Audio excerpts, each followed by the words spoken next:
एकादशी के दिन गंगा के जल में मात्र 7 बेलपत्री डालकर जो नंदीश्वर भगवान अर्थात जो शंकर जी के शिवलिंग के सामने नंदी होता है, उस नंदी के चरण पर गंगा का जल चढ़ाकर बेलपत्री शिव पर समर्पित कर देता है, उसके घर में रुपया रुकना चालू हो जाता है। फिर वो गलत जगह पर नहीं जाता, गलत स्थान पर वो धन जाएगा ही नहीं।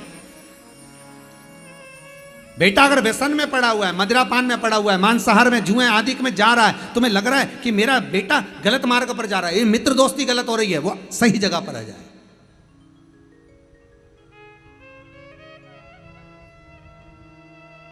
करना है एकादशी।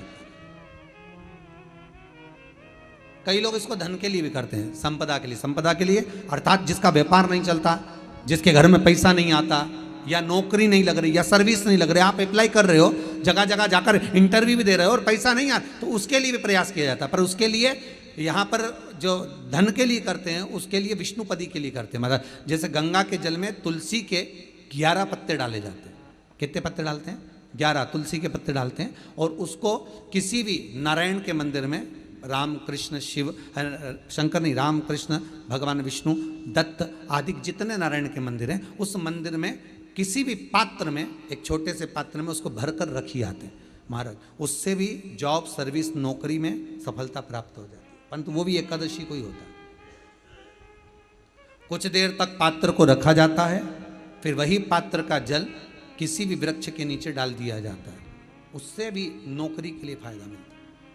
गंगा का जल कोई साधारण नहीं। फिर वही वाली बात आ गई, एक बार ट्रेन से जा रहे थे हम कहीं, और कोई गंगा जी जा रहे थे हरिद्वार इलाहाबाद, तो वो बैठे, उन्होंने इतनी बड़ी लाल कलर की झोली ऊपर टांग दी, उसमें सीट पे रख दी ट्रेन की। अब हमारी बर्थ इधर की थी और उनकी बर्थ सामने की, अब उसने सीट पर रख दी। अब उस सीट खाली थी, खाली सीट पर कोई बच्चा को बिठा दिया। जैसे ही बच्चे को बिठाया तो वो जो नीचे बैठा था उसको गुस्सा आ गया, हमारी अम्मा बैठी है, उतरो नीचे। अब अम्मा तो कोई दिख नहीं रही थी कि अम्मा कहाँ बैठी, उतरो नीचे, हमारी अम्मा बैठी। अब वो झगड़े, सबसे झगड़े, हमारी अम्मा बैठी, नीचे उतरो, अम्मा बैठी, नीचे उतरो। अब सबको नीचे उतारे, तो थोड़ी देर बाद किसी ने पूछ लिया, तुम्हारी अम्मा तो कोई दिख नहीं रही, और कह रहे अम्मा बैठी कर रहे, कब से कर रहे, 2-4 घंटे से, किसी को बैठने नहीं दे रहा, सीट खाली है, तुम्हें दिख नहीं रहा हमारी अम्मा बैठी है? तो अम्मा कहाँ है? वो झोली में है, ये इतना बड़ा लाल कपड़ा है ना, उसमें हमारी अम्मा भरी हुई है। अच्छा, कहाँ गई? तो फिर ये क्या है? अम्मा की अस्थियां हैं। हमें कहा था किसी ने इनकी एक रिजर्वेशन सीट बुक कराना, इनको पूछते हुए लेके जाना, तो उनको चाय भी पिला रहे हैं, एक पत्तल अलग से भोजन की भी लगाई, अम्मा चलो, अम्मा जी कर लो, अम्मा पानी पी लो, इतने प्रेम से लेके गया और गंगा जी में ले जाकर पूजन वूजन करके खवा दिया। अब ईमानदारी से बोला, जितने प्रेम से तू हड्डियां लेकर गया था, जितने प्रेम से तू अस्थियां लेकर गया था, इतने प्रेम से अम्मा जब जिंदा थी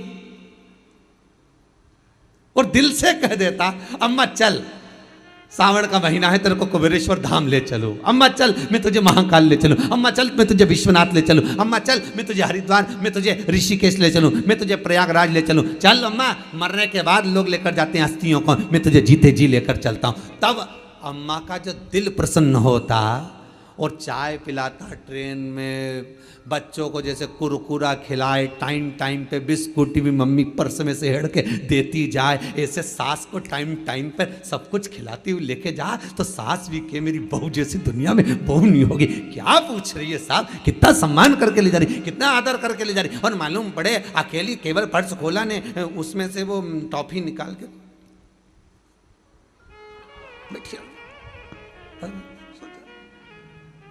सास ने पूछा, क्यों रही, मुंह में क्या है, ऐसे कुतर कुतर कर रही है? कुछ नहीं, ठंड लग रही, एसी तेज चल रहा है ट्रेन का, इसलिए ठंड लग रही, दांत कटकटा रहे, सुख बोल।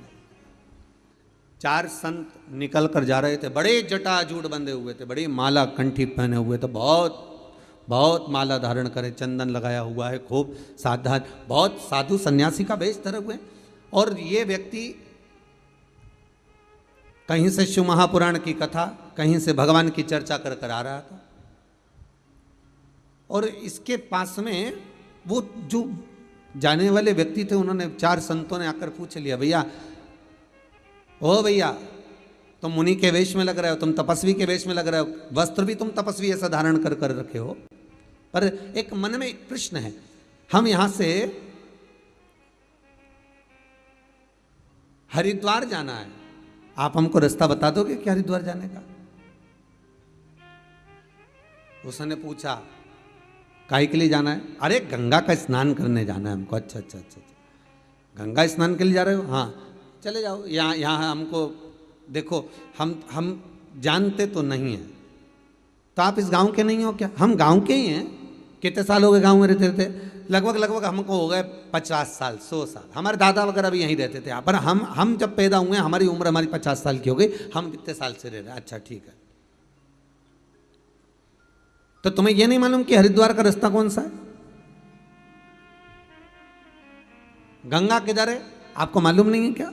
उसने हाथ जोड़कर कहा, भैया देखो बात इतनी सी है कि मैं गंगा माता को नमन करता हूं, मैं गंगा के चरणों को पावन समझता हूं, मैं गंगा के चरणारविंद का स्मरण करता हूं, मैं गंगा जी को अपने मस्तक पर चढ़ाता हूं, पर सबसे बड़ी बात केवल इतनी सी है कि मैं आज तक गंगा को नहाने के लिए नहीं गया।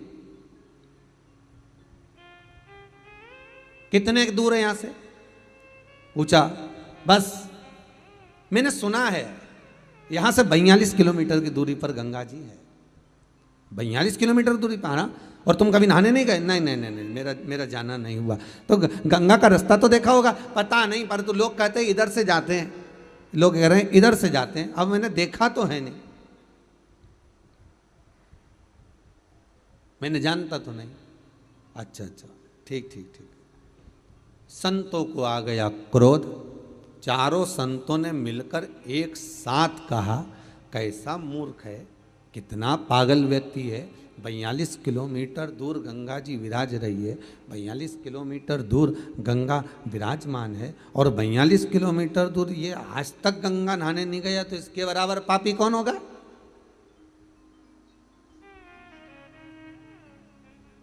आज तक जो गंगा के घाट पर नहीं पहुंचा, आज तक जो गंगा जी के नजदीक तक नहीं पहुंचा, तो इसके बराबर पापी और कौन होगा? चारों ने कह दिया, तेरे जैसे पापी का हमने कहाँ मुख देख लिया, कहाँ हमने मुंह देखा है, तेरे जैसे पापी का कहाँ हमने मुख देख लिया, कहाँ मुख देखा? चारों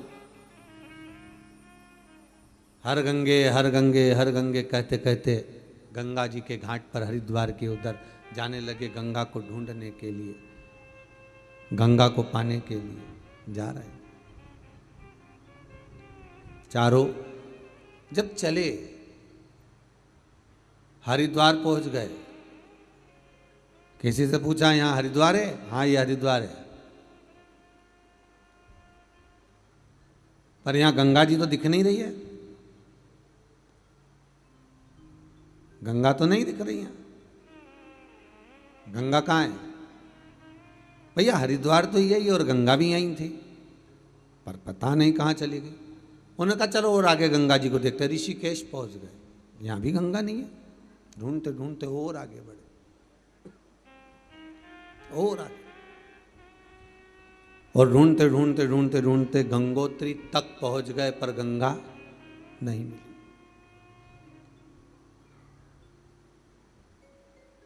गंगोत्री में जाकर इन्होंने किसी तपस्वी से पूछा, यहाँ गंगा है? हाँ ये गंगोत्री है, ये गंगोत्री और यहाँ तो गंगा रहती है, तो हमें तो गंगा दिख नहीं रही है, कहीं गंगा नजर आ नहीं रही है। तपस्वी से पूछा कि गंगा कहाँ है? तो तपस्वी बोलते गंगा तो यही है, पर हमको लगता है कि तुम 4 संतों ने ज्ञान गंगा का अपमान कर दिया, किसी मुनि का, तपस्वी का, साधक का, उपासक का तुम अपमान कर कर आए, और उस तपस्वी का तुमने जो अपमान करा है, उस मुनि का जो तुमने अपमान करा है, उस मुनि के अपमान के तक तुमको गंगा का दर्शन नहीं मिलेगा। अब क्या करा जाए? तो कहा उस मुनि के पास जाओ। चारों संत मुनि को ढूंढते ढूंढते पहुंचे, कथा में बैठा हुआ था, गया, चारों मुनियों ने, संतों ने उसके चरण पकड़ लिए। हमसे गलती हो गई, हमने तुम्हें अपमान कर दिया, हमने तुम्हारा अपमान कर दिया, हमसे गलती हो गई। आप कितनी भी गलती कर रहे हो, आप क्या शब्दों का संबोधन कर रहे हो, आप क्या बोल रहे हो, ये मतलब नहीं है। सबसे मूल ये है कि आप अगर कोई गलती को कर दिए हो तो सबसे पहला संबोधन आपके मुख से निकलना चाहिए क्षमा, सॉरी। अरे मन कर रहा है तुम्हारा चाउमीन खाने का और कोई तुमको पानी पतासा खिला दे तो नहीं, हम तो आपको पानी पतासा ही खिलाएंगे चाहे कुछ भी हो जाए। हम चाउमीन माउमीन नहीं खिलाएंगे, बस बात खत्म तो खत्म। आपका मन हो तो खाइए। तो आपके मन में क्या होगा बताओ? बड़ी मुश्किल से तो होटल लेके गए हैं, मैं 3 दिन से प्राण खा रही है ना कि चलो चलो होटल, चलो चलो भोजन करेंगे, चलो चलो, और लेके भी आए तो अब अपने हमारे मन का ना खिला रहे, और मालूम पड़े पानी पतासा खिला दिया। पानी पतासा भी कितना खिलाया, वो गुपचुप, वो गोलगप्पे कितने खिलाए, तो के इसको बस केवल 4 दे देना हो, केवल 4, ओनली 4, इससे ज़्यादा नहीं। अब उसके मन में आया, बताओ इतनी दूर लेकर आया, एक तो इतनी दूर लेकर आया, होटल में लाया, भोजन कराता, कोई अच्छा जो सामग्री वो खिलाता, पर केवल होटल वाले से इसको 4 गोलगप्पा देना बस, इससे ज़्यादा मत दे। और पत्नी ने कहा कि तुम 4 ही क्यों खिला रहे हो? तो पति बोला एक तेरी बचपन का, एक जवानी का, एक देहड़ी का और एक बुढ़ापे का, खत्म काम, एक कई बार में 4 में निपटा दिया, केवल 4। हम कई बार कहते हैं दुनिया के लोग निर्जीव चीज से प्रेम करते हैं और जीवित चीज से प्रेम नहीं कर पाते। कपड़े इतने संभाल कर रखोगे, अब वो जीव है क्या? वो जीवित है क्या? अरे बोलो ईमानदारी से बोलो, वो जीवित है क्या? उसमें प्राण है क्या? नहीं। पर इतने संभाल, क्योंकि वो निर्जीव है, इतने संभाल कर रखा, इतने आराम से, इतने साध कर रखा। वो नकली सी ज्वेलरी, उसको भी रुई से ढककर, रुई में फंसाकर, ऐसा डब्बा में, प्लास्टिक के बढ़िया बॉक्स में, वो भी तो निर्जीव है। अब ये भी जाने दो, अच्छा तुम तो घर में आ जाओ, और घर में जब पोछा लगाएगी तो ऐसा लगाएगी निर्जीव चीज। अब वो पत्थर बोलता है क्या? बहू अपने कमरे का पोछा इतने शान से लगवाती है, अच्छे से निकालना, अच्छे से लगाना, उधर से निकाल कचरा, सब पलंग के नीचे से निकाल, इधर पीछे से निकाल, हाँ इधर कंप्यूटर थोड़ा साइड कर दे, वहां से पोछा लगाती हुआ अच्छे से लगाती आना, ओ मेरा कमरा है बिल्कुल साफ दिखना चाहिए, क्लीन दिखना चाहिए। इतनी निर्जीव चीज को संभाल कर रख रही है, और सास से 2 शब्द बोल दिए जो जीवित थी। अब ईमानदारी से बोलो, शिव महापुराण की कथा कहती है निर्जीव चीज तुम्हारे मरने के बाद दूसरे की हो जाएगी, और जीवित जिसका तुम अपमान कर रहे हो, जिससे तुम मीठे बोल नहीं बोल सक रहे, जिससे तुम प्रेम के शब्द नहीं बोल सक रहे, अगर इससे प्रेम के संबोधन कर लेती, इससे मीठा बोल लेती, इससे तुम अच्छे स्नेह से बात कर लेते, और ये जीवित चीज आज नहीं तो कल, कल नहीं तो परसों, परसों नहीं तो तुम्हारे प्राण छूटने के बाद तुम्हारे ही संस्कार तुम्हारे बच्चों में आएंगे। अगर तुम प्रेम से रिझाते होते तो बच्चे भी वैसे ही उत्पन्न होते चले जाते, क्योंकि जीवित से प्रेम नहीं करा, तुमने निर्जीव से प्रेम करा। भोजन करने के बाद बर्तन भी साफ कर कर रखे तो निर्जीवन, तो दिल तो साफ करते। सास से, पति से, पत्नी से, भाई से, बंधु से, कुटुंब कबीले से, रिश्तेदारों से, नातेदारों से, अपनों से, बच्चों के माता पिता आदि, एक दूसरे से प्रेम की वाणी तो बोलते। हमारे साथ चलकर हमारा घर तो देखिए कितना जोरदार है। घर जोरदार होने से क्या हो, वो में रहने वाला मनक जोरदार होना चाहिए ना। उसमें जो निवास कर रहा है, उसमें जो रह रहे हैं, उसमें जो परिवार के सास हो, ससुर हो, बहू हो, बेटा हो, कुटुंब हो, कबीला हो, माता हो, पिता हो, बच्चे हों, बच्चियां हों, इनको देखा जाए। संबंध कैसा होना चाहिए, रिश्ता कैसा होना चाहिए, सीखना है तो ताले और चाबी से सीखो। संबंध अगर देखना है तो ताला चाबी, तुम रोज घर में ताला लगाते हो, रोज चाबी लेकर कमरे में जाते हो, रोज पर्स में डालकर चाबी लेकर जाते हो, रोज जेब में डालकर चाबी लेकर जाते हो, कहीं ना कहीं तो लगाते होगे, दुकान में लगाते हो, साइकिल में लगाते होगे, गाड़ी में लगाते होगे, ताला तो लगाते होगे। तो अगर संबंध सीखना है, रिश्तेदारी सीखना है, संबंध कैसा होना चाहिए, अगर ये सीखना है तो एक बार ताला और चाबी से सीखिए। संबंध किसको कहते हैं ये ताला चाबी बताएगा। टूट जाता है ताला पर दूसरी चाबी से खुल नहीं पाता, चाबी वो ही लगती है जो उसमें लगती आई। और अगर चाबी लगाना, चाबी घूम गई, दूसरी लगाना तो उसको बनवाना पड़ेगा, वैसी की वैसी, तुम दूसरी लगाते जाओ, खोलेगा नहीं। संबंध ऐसा होना चाहिए कि किसी के कहने पर, भड़काने पर, शब्दों के संबोधन पर, आड़ा टेढ़ा बोलने पर, गलत सीख देने पर, वो कितनी चाबी लगाए पर ताला नहीं खुलना चाहिए। चाबी वही लगे जो श्रेष्ठ हो। जीते जी तो कभी गंगा नहाने गया नहीं और मरने के बाद वह लोटा में भर लिया। तो पूछा ये लोटे में भर के कहाँ जा रहे हो, तो कि गंगा जी ले जा रहे। अच्छा गंगा जी, हाँ। तो क्या ये जिंदा थी जब गई थी क्या? कि नहीं, हमारी अम्मा तो कहीं नहीं गई हो। ठीक है, ये मरा जो मर गया ये कभी गंगा जी गया था क्या? नहीं, ये दादाजी भी नहीं गए, कभी पिताजी भी नहीं गए। तो फिर तो कि उनकी अंतिम इच्छा थी। अच्छा, उनकी इच्छा ये थी कि भगवान ऐसी कृपा कर दे कि मेरी औलाद मुझे एक बार हरिद्वार नहवा के लिया, एक बार गंगा जी नहवा के लिया। और इनने क्या कहते हैं, उनकी अंतिम इच्छा थी कि गंगा जी जाना है। तो अंतिम इच्छा मतलब पूरी करो,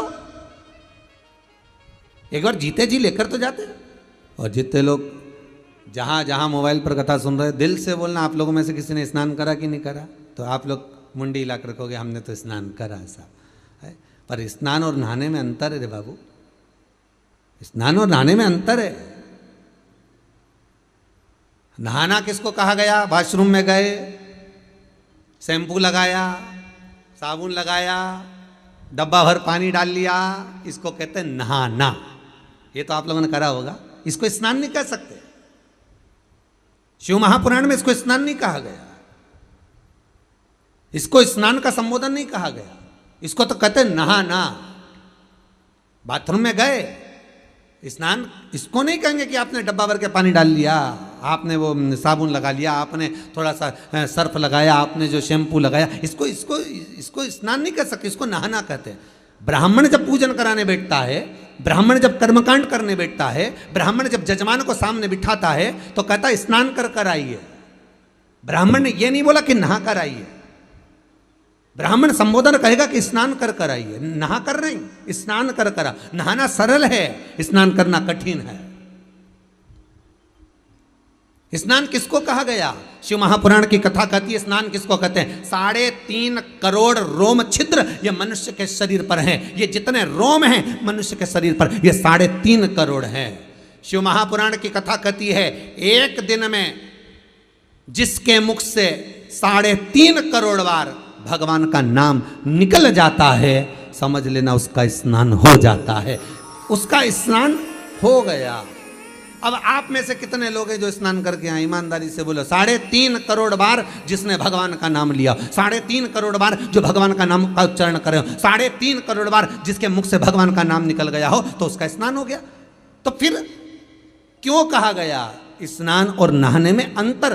तो क्यों कहते हैं संत, क्यों कहते हैं साधु, क्यों कहते हैं तपस्वी, साधक, उपासक, कथाकार? बार बार आपसे क्यों कहते हैं कि जहां कथा हो रही हो, चाहे टीवी पर चल रही हो, चाहे मोबाइल पर चल रही हो, चाहे कुबेरेश्वर धाम में चल रही हो, कथा जहां हो रही हो, कथा जहां सुनने को मिल रही हो, वहां थोड़ी देर बैठकर कथा का रसस्वादन करिए, वहां बैठकर कथा सुनिए। क्यों कहा जाता है? उसका कहने का कारण केवल इतना सा है कि जब आप कथा सुनने के लिए बैठते हो, 3.5 करोड़ रोम छिद्र इस मनुष्य के शरीर में है, रोमावली इस मनुष्य के शरीर में है। जब व्यक्ति कथा सुनने के लिए बैठता है और ब्राह्मण जन, साधु जन, तपस्वी जन, साधक, उपासक जब कथा कहते हैं, उनके मुख से जो शब्द बहते हैं, उनके मुख से जो शब्द निकलते हैं, कथा का रसास्वादन जो निकलता है, ये 3.5 करोड़ रोम छिद्रों में समाता है और व्यक्ति का स्नान अपने आप हो जाता है। उसको जपने की भी जरूरत नहीं पड़ती, मात्र उसने सुना, उसमें उसका कल्याण हो। और पहली नारी थी सुशीला, जो अपने पति सुदामा से रोज कहती, उठते से कहती थी जाओ द्वारका जाओ,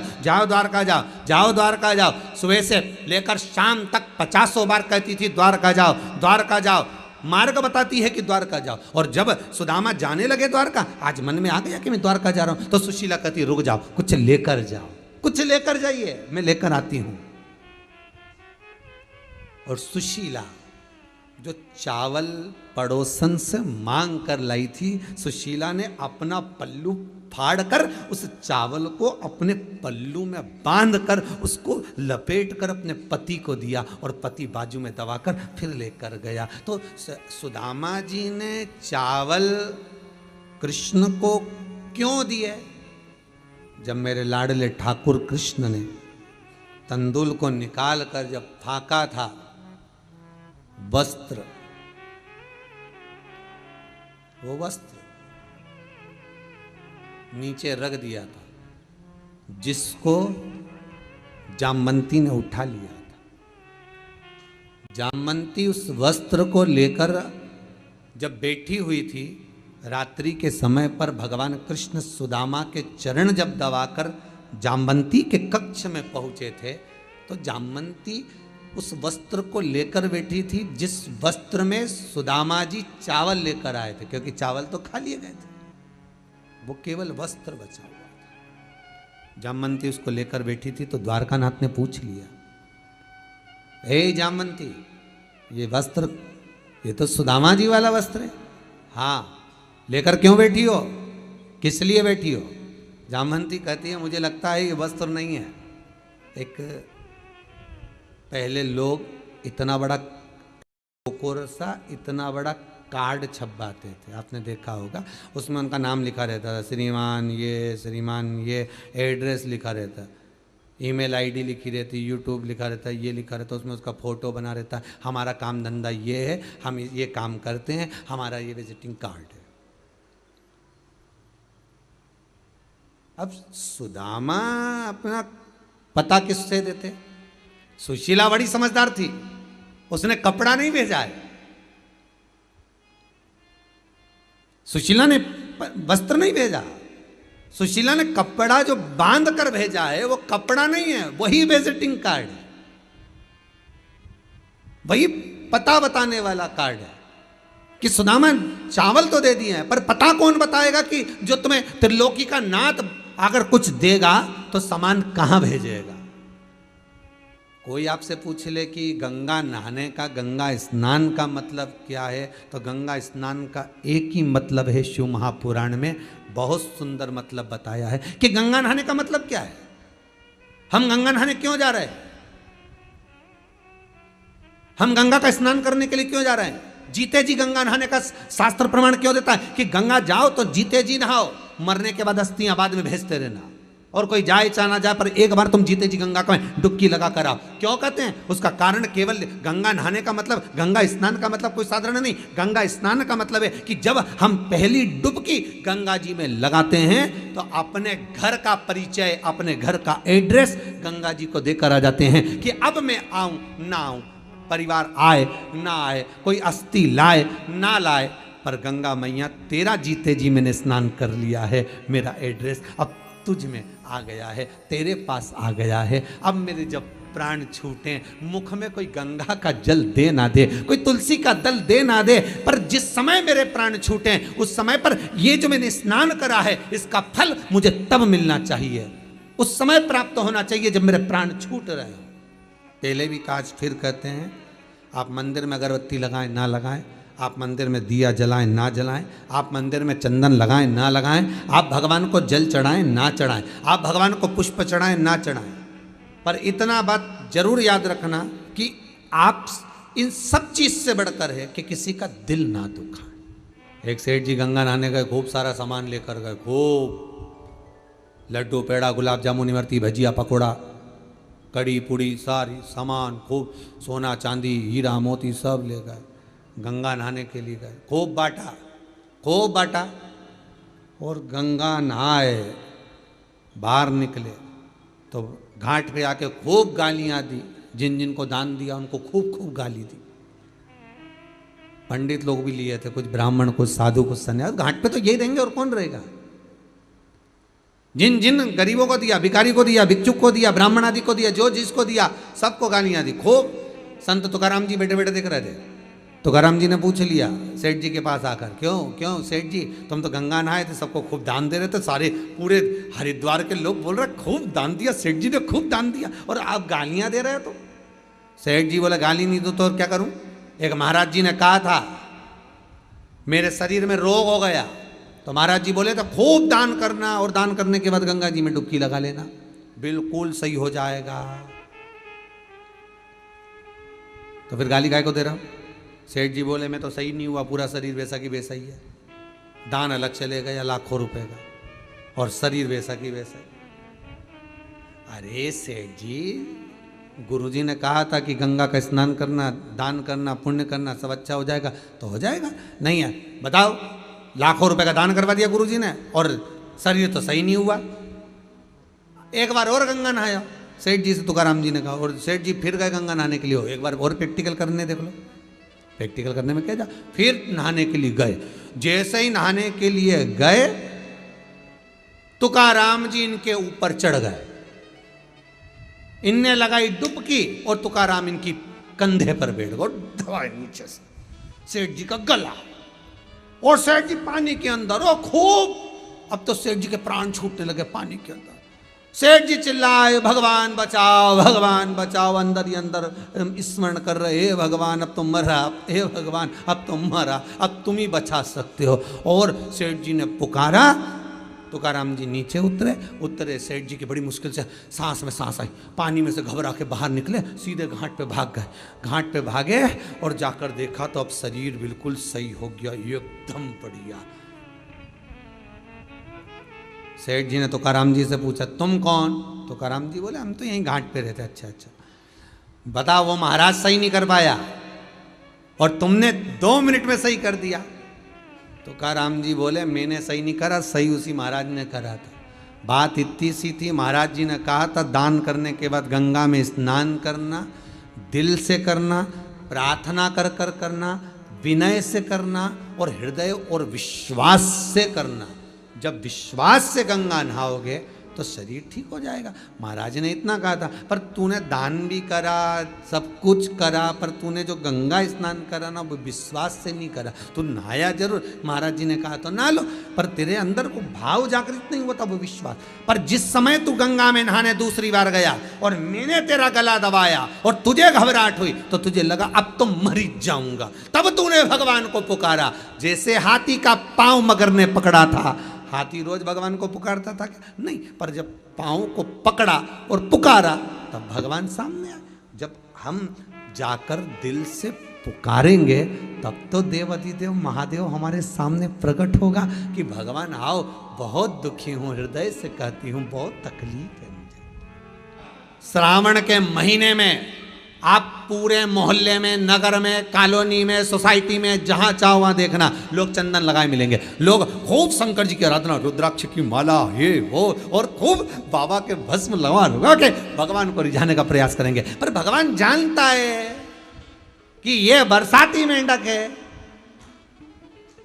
भगवान को मालूम है ये केवल बरसात में आएगा, चंदन वंदन लगाएगा, खूब नोटंकी करेगा, नाटक करेगा, हर हर महादेव और बम करना और दंडवत करना और लोटा भर भर के स्नान कराना, सहस्त्रधारा का अभिषेक कराना और हजारों बेलपत्र समर्पित कर देना, ने भांग का प्रसाद बढ़ो, ने खिचड़ी का प्रसाद बढ़ो, ये करेगा नाटक। शंकर जी के सब मालूम है, इसलिए तो शंकर जी आंख बंद करके बैठा है। पार्वती जी तो कई बार बोलती है इतना बड़ा भगत आया तुमने आंख नहीं खोली। भगवान बोले फालतू की बात मत कर, चुपचाप बैठी रहे।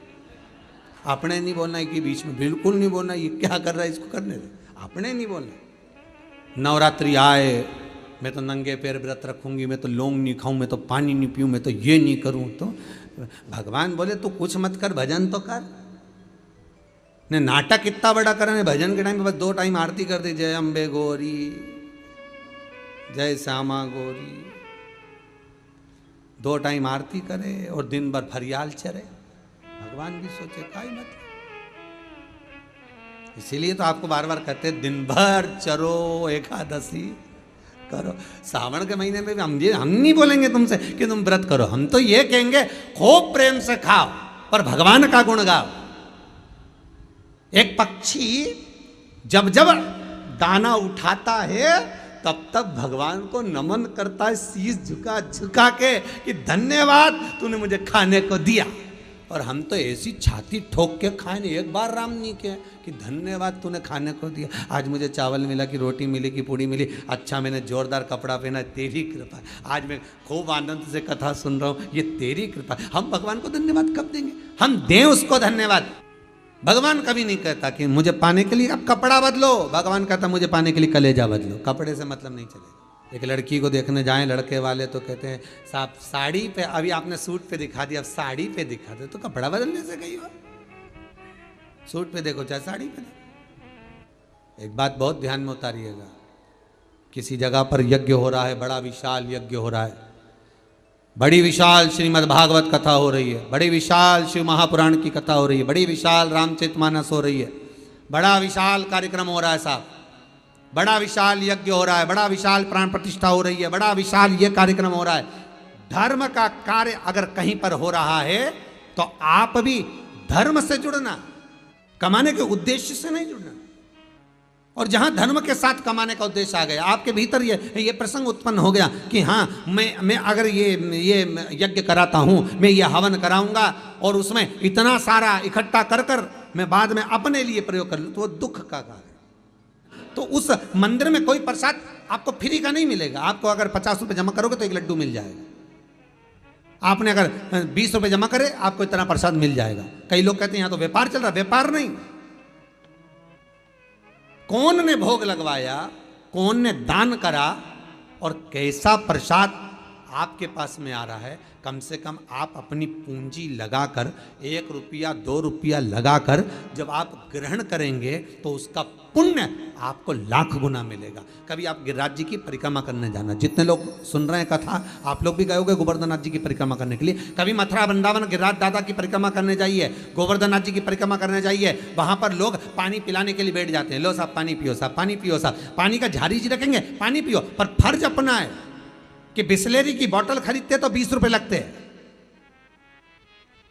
फर्ज अपना है, बिस्लेरी की बोतल खरीदते 20 रुपए लगते हैं। तो आप अगर उसके यहां से पानी पी रहे हो तो कम से कम 1 रुपया हमें उसको देना है, क्योंकि वो पानी भरकर लाया है, सुबह से शाम तक आपकी प्रतीक्षा में आस लगाकर बैठा है। हम कुछ दान कर कर पुण्य को कमाएं। स्त्री कोई ऐसी आ गई घर में पत्नी जो घर बना देती है, कई बार जब तक भी नहीं सवरे, कोई बच्चे का जन्म हो गया, कोई बेटी का जन्म हो गया, कोई बेटे का जन्म हो गया, उसके बाद गृह दशा अच्छी सवर जाए, समझ लेना कोई कन्या ऐसी आ गई, कोई बेटा ऐसा आ गया, कोई पत्नी ऐसी आ गई, कोई संबंध ऐसा हो गया, कोई रिश्ता ऐसा हो गया, कोई धन ऐसा आ गया जिसके कारण हमारे को सुख मिल रहा है। एक राजा बीमार पड़ गया, शरीर में कोढ़ का रोग हो गया, पूरा शरीर गल गल के गिरने लगा। राजा बड़ा दुखी हो गया, बड़ा दुखी। डॉक्टरों को बुलाया, वेदों को बुलाया, क्या करा जाए? वेदों ने कहा एक काम करिए, क्या कहीं से कोड़ी मिल जाए तो बुलवा लो, उस कोड़ी में आग लगाओ, उसकी भस्म तैयार करो, शरीर पे मलो, शरीर सही हो जाएगा। राजा ने कहा जरा जाकर देखो कहीं कोड़ियां मिल जाए। राजघराने में कहीं कोड़ियां नहीं थी।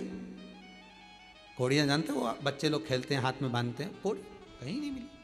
पूरे राजघराने में कोड़ी नहीं, पूरे नगर में देखा कोड़ी नहीं। एक गांव के व्यक्ति का नियम था, उसके पास में जब पैसा आना चालू हुआ तो उसने अपनी पत्नी से पूछा क्यों, इस धन का करें क्या, इतना पैसा आ रहा करना क्या है? पत्नी ने कहा एक काम करा, बाजार से जाकर कोड़ियां खरीद कर लिया, अपन सब रखते जाते संभाल संभाल के। पति बोला कोड़ी का करेंगे क्या? पत्नी बोली तुम्हें लाने में जाता क्या, जाओ तुम तो लेके आओ। पति गया, कोड़ियां खरीद खरीद के लाया, बारदान भर भर के, बोरा भर भर के खूब ढेर लगा लिया। अब राजा बीमार पड़ा, कहीं कोड़ी नहीं मिली, करा क्या जाए? राजा के दूतों को भेजा, जाओ जरा दूसरे नगर से लेकर आओ। तब मालूम पड़ा ये बाजार में कोड़ी क्यों नहीं मिलती, क्योंकि ये गांव का व्यक्ति आता है, रोज खरीद के ले जाता है, ढेर सारी ले जाता है, इसलिए कोड़ियां नहीं मिल रही। क्या करा जाए?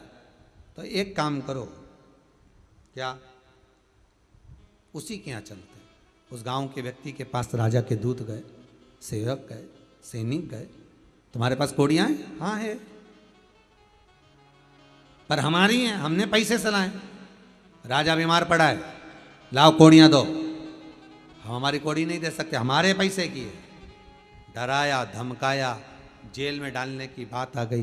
तब पति अंदर गया, एक थाली में कोड़ियां भर कर लाया, उस पर हाथ फेरा और राजा के दूतों को दिया। लो झोली कर लो, इसमें डाल देता हूँ। राजा के दूतों ने झोला कर लिया, बैग कर लिया, बोरी कर ली, बारदान कर लिया, उसमें डाल दिया। फिर भर कर लाया, फिर हाथ फेरा, फिर डाल दिया। फिर भर कर लाया, फिर हाथ फेरा, फिर डाल दिया। राजा के सैनिकों ने कहा तू कोड़ियां अंदर से ला रहा है, हाथ फेर रहा है, सीधे क्यों नहीं डाल देता? ला ला कर बोरा उठाकर क्यों नहीं दे देता? झोला उठाकर क्यों नहीं दे देता? उसने कहा भैया कोड़ियां थाली में लेकर आ रहा हूं, उस पर हाथ इसलिए फेर रहा हूं कि उन कोड़ियों में मैं वो कोड़ी ढूंढ रहा हूं कि ऐसी कौन सी कोड़ी आ गई जो मेरे इतने सारे धन को लेकर जा रही है। उस कोड़ी को ढूंढने का प्रयास कर रहा हूं। डॉक्टर में ज्यादा पैसा लगने लगे, पुलिस में ज्यादा लगने लगे, गलत जगह पर ज्यादा लगने लगे, मदिरा पान मांसाहार वेश्यावृत्ति जुए में ज्यादा लगने लगे, कहीं गलत जगह पर पैसा ज्यादा लगने लगे, तो अपने घर की कोड़ी में से भी कोड़ी ढूंढने का प्रयास करना कि वो कौन सी कोड़ी एक आकर रखा गई कि हमारा रखा रखाया धन भी लेकर जा रही है। वो कोड़ी ढूंढने का प्रयास करो। वो जो श्रावण की शिवरात्रि आ रही है, हर हर महादेव नहीं करना है, हमें घर घर महादेव करना है। ब्राह्मण हो सफेद मिट्टी का शिवलिंग बनाओ, क्षत्रिय हो लाल मिट्टी का शिवलिंग बनाओ, वैश्य हो पीली मिट्टी का शिवलिंग बनाओ, शूद्र हो काली मिट्टी का शिवलिंग बनाओ। पार्थिव शिवलिंग का निर्माण करो और उसमें थोड़ा सा पीस कर काली मिर्ची अवश्य मिलाओ। 1 घंटा शिव का अभिषेक पूरा परिवार मिलकर श्रावण की इस श्रावणी शिवरात्रि में अवश्य करो। निवेदन करेंगे अब की बार जो सावन आया है, इस सावन में सबकी श्रेष्ठता है, पर उसमें जो सर्वश्रेष्ठ है वो शिवरात्रि श्रेष्ठ है श्रावण की। इसे अब कई लोग कहें महाराज जी सफेद मिट्टी ना मिले तो क्या करें? अबीर चढ़ा दो उस पर, शिवलिंग सफेद हो जाएगा। पीली मिट्टी नहीं मिले तो उसके लिए करें हल्दी मिला दो उसमें। लाल मिट्टी नहीं मिले तो क्या करें उसके लिए? उसमें लाल चंदन मिला दीजिए। पर उसमें थोड़ा सा काली मिर्च का भाव क्यों डाला जा रहा है?